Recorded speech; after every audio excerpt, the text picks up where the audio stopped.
I shall now introduce our panelists who, number one is Dr. Joshua Amimo. Now, Dr. Amimo is a lecturer at the University of Nairobi in the Department of Animal Production, the Faculty of Veterinary Medicine, teaching animal genetics and breeding. Now, prior to his appointment at the university, he was a research technologist on livestock breeding strategies for low-input production systems, operating projects at the International Livestock Research Institute, commonly known as ILRI, in the project on capacity building for sustainable use of NGR in the developing countries. Dr. Amimo has also written and co-written a number of articles, yes, on the welfare of animals. Our second panelist today is Dr. Victor Yamo. Dr. Yamo is a veterinary surgeon who has spent most of his career life working in different areas within the African poultry industry, as well as within production systems to improve the productivity of chicken. He's currently working with World Animal Protection as the Human and Sustainable Agriculture Campaigns Manager, where he works with African governments to develop animal welfare policies. And this is the panel that we will be having this morning. Thank you very much for joining us today, Dr. Yamo, Dr. Amimo. And I'll get right into why we are having this conversation today, raising pigs right. And I'll start with you, Dr. Yamo. What is animal welfare in a general context? Thank you, Jackie. Good morning, viewers. Animal welfare is how an animal copes with the environment in which it lives. Simply put, is how the animal is surviving in that environment in which it is living in. It then means that there are various aspects of animal welfare that we need to be looking at. If I may just start from the top, it means that we need to look at how the environment itself, the house where the animal is living, we need to look at its nutrition and how it is fed. We need to look at how we manage diseases in that environment, and we also need to look at how the environment allows the animal to live and exhibit its natural tendencies.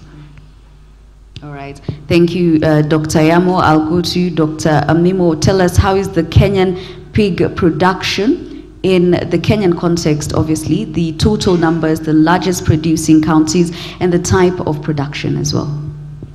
Okay, thank you very much, Jackie, and good morning, viewers. First of all, I want to acknowledge what Steve, the CEO, have said. Pig is the most widely produced, second most from chicken, but the pork is the most widely meat that is being consumed in the world. It has gone beyond the chicken. So Kenya, the population of pigs in Kenya is dwindling, is not much.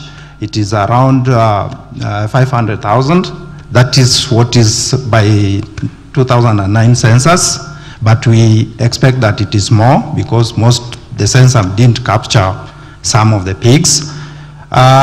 We have the most producing region, I will give by region rather than the counties, is the central region of Kenya, which has over 100,000 pigs, followed by Western Kenya, which has around 90,000. But the central has it because we have the biggest commercial producer, Farmer's Choice, in the central region, which produces much of the central province. Out of these 500,000 pigs, 70% of them are in the smallholder hands. And their production system, there are two production systems in Kenya where we have the commercial system, somehow semi-commercial system, because our commercial system cannot be compared with commercial system in the world. Then the second one is the smallholder system, which is the free-ranging pigs. The pigs that are just kept partly housed and partly free-ranging also. So these are the two systems, and the free-ranging system constitute almost 70%. What is the global context of that? Because that's the Kenyan context you're giving us. How is pig production globally looking like now? Okay, thank you very much, Jackie. Yeah, in the global context, we have close to 1 billion pigs in the world. And out of this, China has 50% of it. And for sure, the reason why China has this big percentage is the population also. China has several, I think, is it 2 billion people? And they have to feed, they have to survive. So, and China also moved very fast in the pig production system just recently in 1980s, where they were having higher percentage of smallholder, but then they started a campaign of one Chinese, one pig. And currently they are the leading pig producer, followed by EU in general, then US. Dr. Yamo, there's a demand for cheaper pork products. And yet we're seeing that this, of course, is making those who are rearing pigs want to have larger numbers of production, the piglets that they will get. But then they look like they're cutting corners. Is this the situation that we're facing now in Kenya, that they're cutting corners so that they can increase productivity to meet the demand, yet the supply is not, equal to the demand that they have? I think that's a discussion we need to have. And in reality, from where I see it, in our African production systems, there are things that we need to start looking and bringing back into the conversation. If I go back to what I talked about, the environment and animal welfare, animals have what we call fundamental freedoms. I would like us to be clear, they are not rights, although you'll hear a lot of people talking about animal rights. Animal rights is the extreme position. The middle ground is what we call fundamental freedoms, and animals have 5 fundamental freedoms that are critical, and in any production system or any animal system, we need to be catering for. The first freedom is that animals should be free from hunger and thirst, which basically means we must feed our animals as appropriate. So if you're going to produce animals, pigs in this case, we must ensure that the diet that we give them caters for their needs, the physiological needs, because the way you feed a piglet is not the way you feed a sow, and it's not the way you feed a boar. And I'm sure Dr. Amimo has something to say around that. The second thing is, of course, the other critical nutrient in a production system is clean, wholesome water. And I think that's one of the challenges in our context, that we forget that animals also need to have clean water to ensure that they are not thirsty. The second freedom is animals should be free, should have a comfortable environment or a comfortable housing or shelter for that matter. And if you walk around in this country or across this continent, you'll find varying establishment which we think caters for the need of the animal, but unfortunately might not be so. When Steve was talking, he talked about barren environments. Does the environment allow the pig to do what it's supposed to do? Does the environment allow the pig to be comfortable? Does it have a comfortable resting place? And that is very important. The third thing is animals should be free from pain, injury, or disease. And again, that is something that is important. How do we manage injury? Is the environment causing injury? Is the environment, because of the shortcuts, making the animal not be able to exhibit its natural behavior? Is the environment predisposing the animal to injury, which then leads to disease, which then leads to antibiotics being put in the system? So those are things we need to look at. The fourth one is animals must be able to exhibit their natural tendencies. Pigs root. So if you put them on concrete floors, you're not allowing it the capacity to root. And that is very important. Pigs are social animals. If you then isolate them in farrowing pens, you're not allowing them to socialize. And pigs are intelligent. Part of the socialization then allows them to be able to be playful and to enjoy their life. If that is not done, you end up with a bored pig which is stressed and will lead to disease conditions that we are trying to avoid. The last one is animals should be able to exhibit their natural, the animals should be able to be free from fear and stress.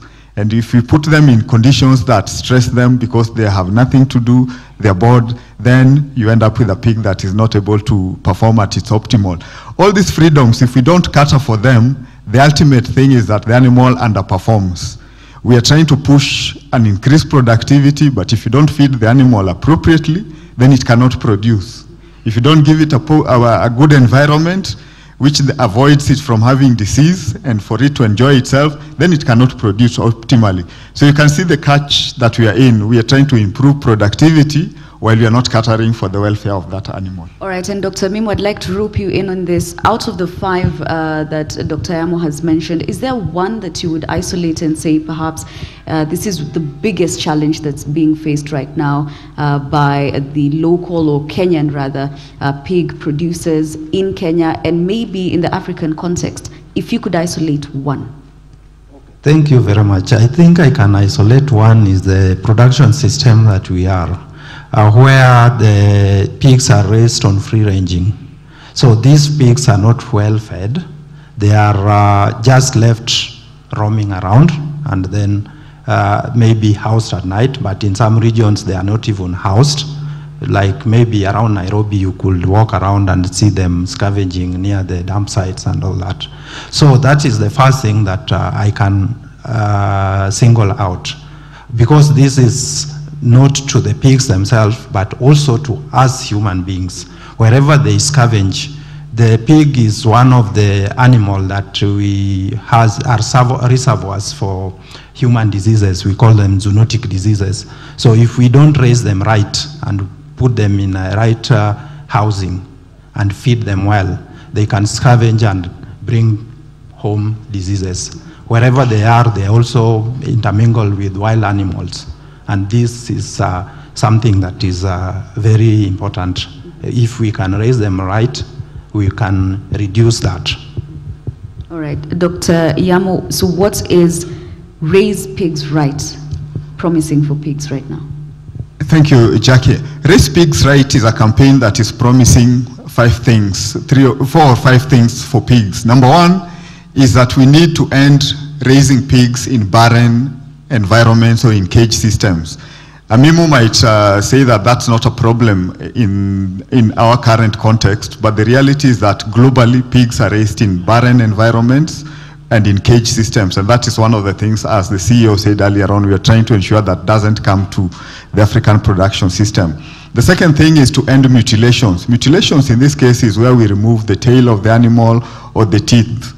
Again, there are reasons why it is done. I think the most important thing is, can it be done humanely, painlessly, so that the animal does not feel pain?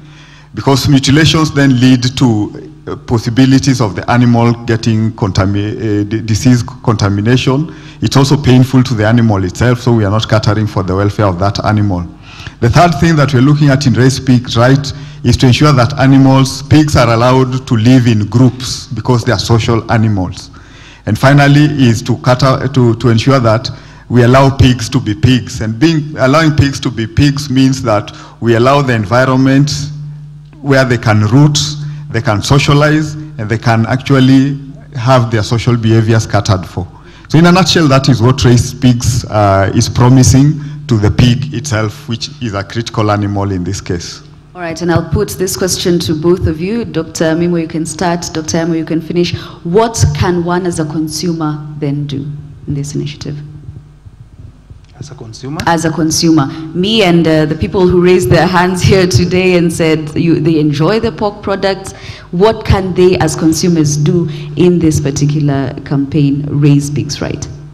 I think maybe it's to know where you source your pork. Because if you know where you source your pork, the source of the pork you are eating, you should be able to be aware of the conditions to which they came from. But majorly, I think mostly the commercial system like Farmer's Choice, I think they have raised a little standard, but 70% of the pigs come from smallholder, and I think also the Farmer's Choice are not here. They have also increased the number of pigs coming from the smallholder system into their factory, but they are trying to capacity build the smallholder systems to raise the standard of raising pigs. All right, Dr. Yamo. Yeah, from my perspective, I want to agree with Amimo that the important thing as a consumer is to then understand where you're sourcing your animals from. That's one. But to take action. And by taking action, we mean you can actually drive the change within the production system. You can actually campaign against or sign a petition against the producers so that we raise that. You can also sign a petition asking the government to put the relevant rules, regulations, and structures in place. For instance, some of the legislation you're using around animal welfare legislations that were done way before Jackie and myself were born in the 60s. The reality is that those legislations need to be upgraded. World Animal Protection is working with industry and with producers and government to upscale and to produce newer policies and newer standards that then drive the industry. But that needs you as a consumer to be engaged in that process and to work with us to drive that change that we want to see. As Jackie said when she started, we are the sum totality of what we eat.